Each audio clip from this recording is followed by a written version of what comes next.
શહેરમાં આવેલ જથ્થાબંધ બજારમાં ગત રાત્રિએ 6 દુકાનોના તાળા તોડીને તસ્કરી કરવાનો પ્રયાસ કરાયો હતો। ગત રાત્રિના ત્રાટકેલા તસ્કરો બજારની 6 દુકાનોને નિશાન બનાવી શટરના તાળા તોડીને 5,000ની રકમ ઉઠાવી ગયા હોવાનું જાણવા મળ્યું હતું। આજે રાત્રિના આવેલા તસ્કરોએ એક પછી એક દુકાનના તાળા તોડ્યા હતા અને જે કંઈ મળે તે સફાયો કરતા હતા। દરમિયાન પ્રાપ્ત વિગતો અનુસાર Mahadev traders, Gayatri agency, Janvi sales, Kashish agency સહિતની દુકાનોના તાળા તોડી પાડવામાં આવ્યા હતા। કેટલીક દુકાનમાંથી તસ્કરો થોડો ઘણો માલ પણ ઉપાડી ગયા હતા। તસ્કરોએ ચોકીદારને જોઈ જતા પથ્થરમારો કર્યો હતો અને ભાગી છૂટ્યા હતા।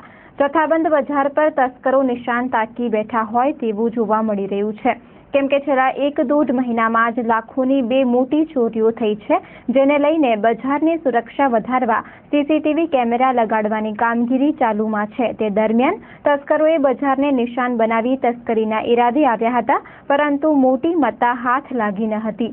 ત્યારે જથ્થાબંધ બજારમાં વેપારીઓની સુરક્ષા સામે ફરી સવાલો ઉઠ્યા છે। આ લખાય છે ત્યાં સુધી ચોરીના બનાવ સંદર્ભે પોલીસ મથકે કોઈ ફરિયાદ નોંધ થયેલ નથી।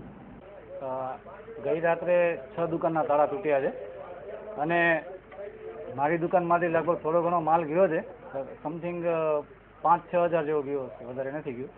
લગભગ 3:30 વાગે મને ફોન આવ્યો ચોકીદારનો, તમારી દુકાનના તાળા તૂટી ગયા છે તો તમે જલ્દી આવી જાઓ।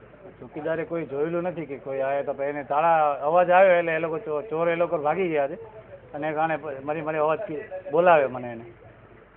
સઘન પેટ્રોલિંગ થાય તો આવા બધા આગળ પણ આવું યાર્ડમાં થઈ ચૂક્યું તો ઘણી બીજી વખત થયું તો આવા બધા પેટ્રોલિંગ સારું થાય તો વાંધો ના આવે, તો આવા બધા બનાવો ન બને બીજી વખત।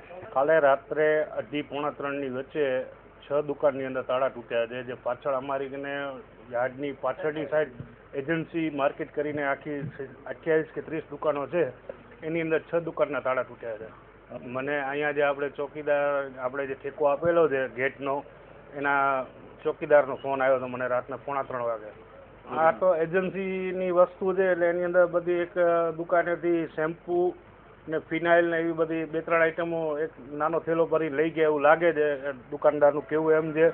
બાકી બધી દુકાનમાં કોઈક ચિલ્લર પડી હતી 500, 200, 400 રૂપિયાની, એ બધી ચિલ્લર ગઈ છે, બાકી કાંઈ મોટી વસ્તુ કોઈ ઉપડી નથી। સીસીટીવી કેમેરાનું વાયરિંગનું કામ ચાલુ છે ને આખી બજાર આવી જશે, આની એની પાછળની સાઈડ પણ હશે ને એ પણ એની અંદર આવી જશે। પોલીસ પેટ્રોલિંગ એની રીતે રોજ રૂટિન 2 રાઉન્ડ મારતા જ હોય છે, પણ હવે આ રાતના 2-3 વાગે આ લોકો આવે ને ત્યારે કોઈ ચોકીદાર હોય ને એકલ લોકલ ચોકીદાર તો ત્યાં પાણા ઘા કરે મોટા મોટા, એટલે ચોકીદારો ભાગી જતા હોય છે। પાછળની સાઈડ ચોકીદાર કોઈ રહેવા તૈયાર નથી અમારી કને। આ ભુજિયા ડુંગરની જે બાઉન્ડ્રી છે ને એ બાઉન્ડ્રી જો બની જાય ને અમારી પાછળની આખી ભુજિયાની બાઉન્ડ્રી બની ગઈ છે, ખાલી જથ્થાબંધ બજારની જે બાઉન્ડ્રી છે ને એ બાકી રહી ગઈ છે। એ જો બની જાય, અમે વખત માંગણી કરી છે એની, પણ એ બનાવતા નથી, જે કારણો એ નથી। જો આ બાઉન્ડ્રી બની જાય ને તો અમને 40-50% જેવી રાહત થઈ જાય।